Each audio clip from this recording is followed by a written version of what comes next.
поляна. Виж, пчелица долетяла и под стряхата се спряла. Къщичке ясна, ти сама ли тук израсна?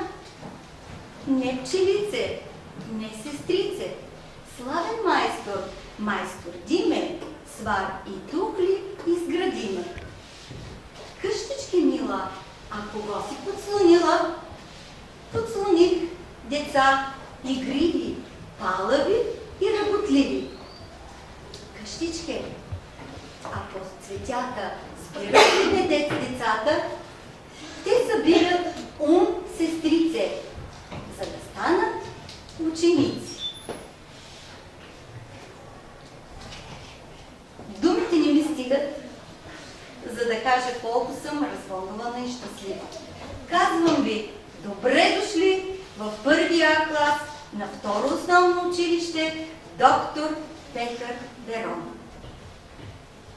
Но тук забелязвате ли други гости, освен вашите родители? Не се огледайте. Някой други. Аз вече го видях. Ги видях. Ето ми, това са пчеличката, която се е спряла под покрива на нашето училище, и гълъвчето пощальон, което ни носи едно писъмце. За кого ли е то? Дали не е за някого от вас? Очаквате ли писмо от някого? Да! Я да видя. То е за мене, за госпожа Савова. Какво пише? Рогло-богло. Пише днес. Праща ви приятна вест. На децата в този клас имената пращам аз. Ти, госпожо, отвори. Имената прочети, бързичко ги запомни. Аз също бях на море, на красивия черноморски бряг, но на мен ми се случи нещо невероятно. Искате ли да ви разкажа? Нещо много вълнуващо и много различно от всеки друг път, когато съм била на море. Един ден, докато слънцето се сбогуваше с всички на плажа, аз седнах на брега и се загледах в морето. Видях голям кораб с красиви бели платна. Реших отблизо да видя какво става там.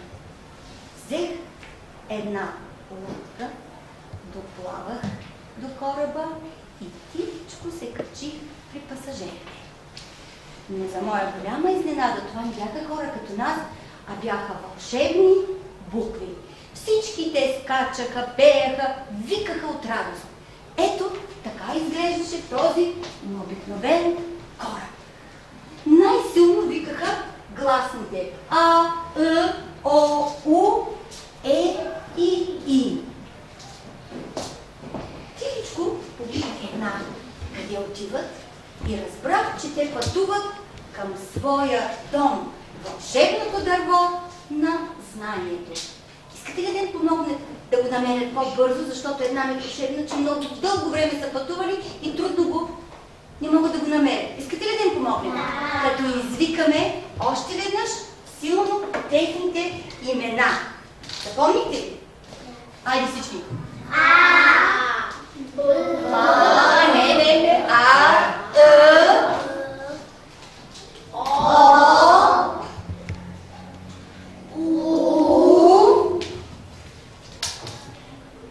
Не. Буквите Б, В, Г, Д и Ж и З също искат да отидат при своите сестрички и аз предлагам на тях да помогнем. Съгласни ли сте? Да. Добре, хайде още веднъж и извикаме силно техните имена. Запомнихте ли? Да. Така. Б, после? После? Браво, Г. А тази? Д. Тази? Браво. И? Чух, че някой плаче. Погледнах. Това бяха буквите П, Ф, К, Т, Ш и С.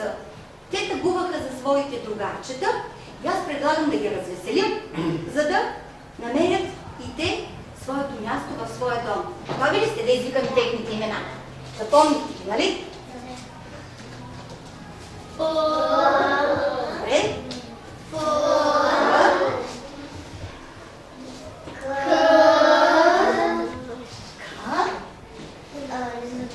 Другата?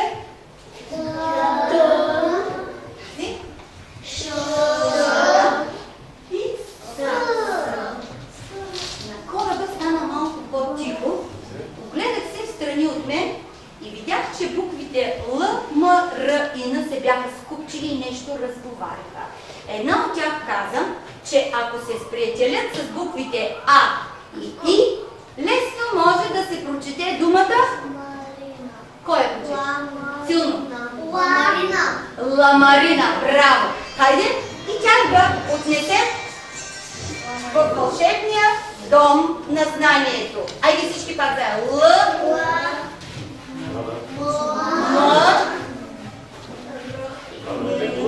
М, Р беше правилно и Н. Така. На кораба ставаше все по-тихо и по-тихо. Тук-там се обаждаха останалите букви, но капитанът страдаше, тъгуваше, защото не знаеше къде отлита неговия товар.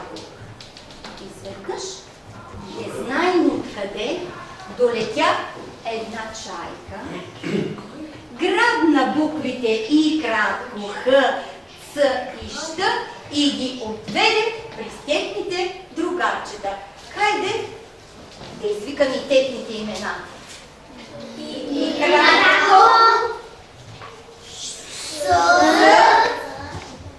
Ш и Х. След малко дочух плясък на криле над главата си, погледнах и видях един щъркел. И той като чайката грабна буквите Щ, Ю и Я и ги отведе при техните другарчета. Хайде тях да поставим на вълшебното дърво.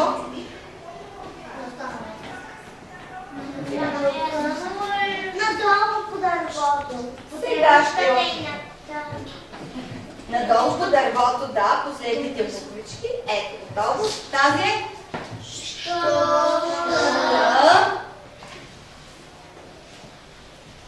Ю. Не искам. Ю.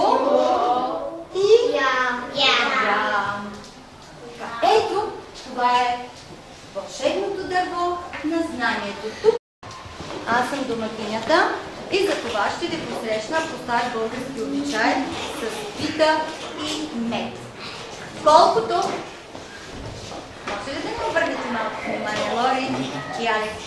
Колкото са зранцата в тази пита, толкова да са здрави и децата от този клас. Колкото са трудолюбиви пчелиците, събрали този мед, толкова да са работливи и моите ученици. И колкото е сладък медът, толкова да ни е сладък съвместния труд и съвместния живот в това училище. И сега ще ви захраня с по една хапка от тази вкусна пита, която...